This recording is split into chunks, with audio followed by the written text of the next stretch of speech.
Well, the largest 4th of July celebration in the state of Texas is over. The group Broadway Festival shutting down after the death of the great Don Caldwell, ending their organization of Lubbock's 4th on Broadway event, a part of our city for over 30 years. KMAX McKenna Earnhardt has a closer look at today's announcement. Since 1991, families have filled the streets to celebrate the 4th of July. Happy 4th of July!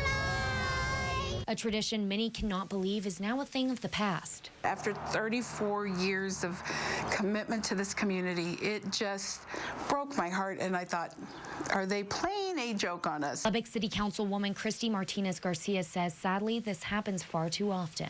This is the type of situation that nonprofits deal with all the time. It takes a lot of volunteers, it takes a lot of time, commitment, dedication. Started by the late Don Caldwell and his friends more than 3 decades ago, the 4th on Broadway grew into the largest free festival in Texas, welcoming more than 100,000 people each year, with a parade, concerts, and a fireworks show like no other.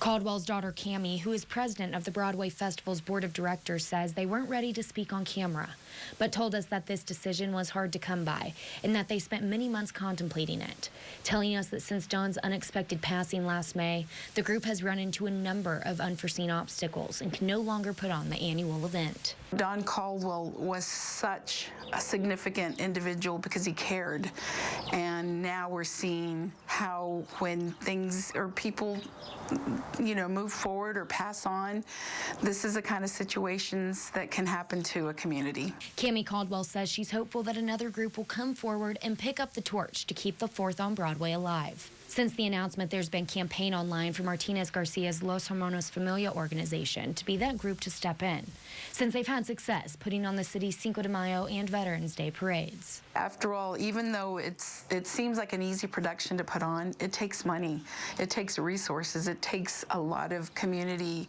commitment. The councilwoman isn't ready to give an answer on if she could make it happen just yet, but knows either way it's going to take a collective effort. We may have to give it some new looks and make some changes, but I really hope that at the end of the day, Lubbock will come together. McKenna Earnhardt, KMAC News.